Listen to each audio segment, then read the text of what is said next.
wabarakatuh. Kami dari kelompok 1 SIP 2 akan mempresentasikan materi kami yang berjudul Komunikasi Lintas Budaya. Sebelumnya saya akan memperkenalkan nama kelompok saya. Yang pertama saya Feni Lestari. Saya Yudis Dwi Haryati. Saya Siti Rabiatul Adawiyah. Selamat menyaksikan. Bye.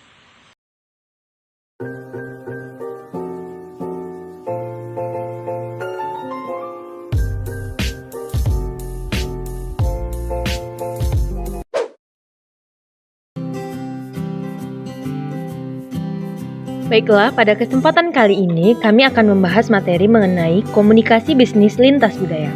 Nah, apa yang dimaksud dengan komunikasi bisnis lintas budaya? Komunikasi bisnis lintas budaya adalah komunikasi yang digunakan di dalam dunia bisnis, baik itu komunikasi verbal maupun non-verbal, dengan memperhatikan faktor-faktor budaya suatu daerah, wilayah, atau negara. Latar belakang budaya yang berbeda ini merupakan tantangan bagi para pelaku bisnis dalam berkomunikasi. Untuk itu, para pelaku bisnis ini dituntut untuk paham dan mengerti mengenai latar belakang budaya rekan bisnisnya. Jadi, setiap pelaku bisnis dalam berkomunikasi harus memperhatikan faktor-faktor yang berkaitan dengan budaya yang dimiliki rekan bisnisnya agar proses komunikasinya berjalan dengan lancar dan informasi yang diterima rekan bisnisnya bisa tersampaikan dengan baik dan benar. Nah, jika para pelaku bisnis dituntut untuk paham mengenai latar belakang budaya rekan bisnisnya, maka perlu juga kita pahami apa yang dimaksud dengan budaya itu. Nah, yang dimaksud dengan budaya merupakan sekumpulan pengalaman hidup, pemrograman kolektif, sistem sharing, dan tipikal karakteristik perilaku setiap individu yang ada dalam suatu masyarakat, termasuk di dalamnya tentang bagaimana sistem, norma, simbol-simbol, dan kepercayaan atau keyakinan mereka masing-masing. Nah, jadi yang dimaksud dengan budaya itu adalah sekumpulan nilai, norma yang diyakini dan dipercayai oleh masyarakat tertentu. Maka dari itu, setiap orang ataupun setiap masyarakat tertentu memiliki budaya yang berbeda-beda. Budaya yang berbeda-beda inilah yang perlu dipahami dan dimengerti oleh para pelaku bisnis agar komunikasi bisnis yang dilaksanakannya bisa berjalan dengan efektif dan efisien sesuai dengan tujuan yang diharapkan. Baiklah, saya akan melanjutkan penjelasan dari teman saya, Feni Lestari, mengenai komunikasi bisnis lintas budaya. Di sini ada proses komunikasi bisnis lintas budaya yang terdiri dari pertama input. Yang dimaksud dengan input di sini berarti komunikasi ataupun percakapan dua orang atau lebih yang berbeda budaya, ataupun bisa diartikan sebagai proses penyampaian pesan. Kemudian yang kedua adalah media. Media di sini berarti alat yang kita gunakan dalam berkomunikasi, baik itu melalui sarana telepon ataupun tatap muka secara langsung. Kemudian yang ketiga adalah output. Output di sini berarti hasil yang kita dapatkan dari berkomunikasi tadi. Kemudian, komunikasi bisnis lintas budaya bisa kita artikan sebagai proses penyampaian pesan dan penerimaan pesan antar individu yang berbeda budaya dengan tujuan untuk bisnis. Kemudian kita masuki mengenai perbedaan budaya.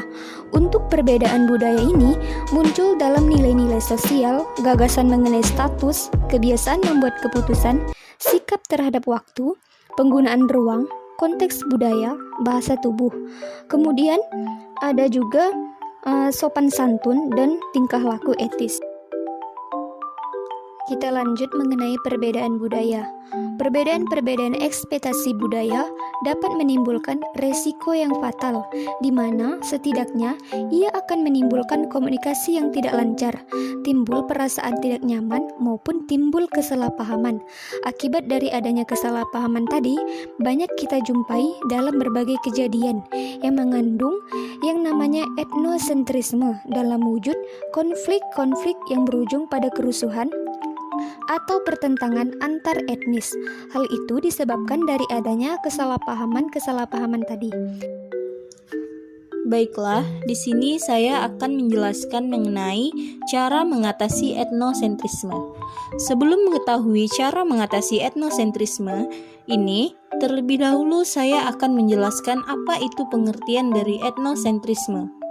Nah, etnosentrisme adalah penilaian terhadap kebudayaan lain atas dasar nilai dan standar budaya sendiri. Umumnya, sikap etnosentris ini juga diikuti dengan sikap atau pandangan yang meremehkan kelompok lainnya, karena menganggap kelompoknya jauh lebih baik. Mengutip dari kamus Cambridge, etnosentris atau dalam bahasa Inggris dikenal dengan etnosentrik, ialah rasa percaya jika orang, adat istiadat, tradisi, ras, atau kebangsaan miliknya jauh lebih baik dibanding lainnya. Nah, selanjutnya mengenai peranan komunikasi bisnis lintas budaya. Interaksi budaya terjadi dalam komunikasi internal maupun eksternal perusahaan.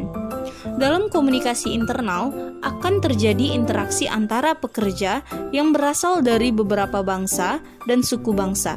Sementara dalam komunikasi eksternal, perusahaan akan berhadapan dengan pelanggan, pemasok, investor, dan pesaing dari berbagai negara.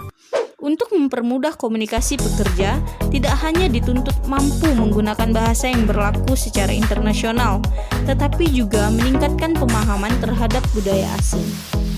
Nah, yang terakhir mengenai peranan komunikasi lintas budaya.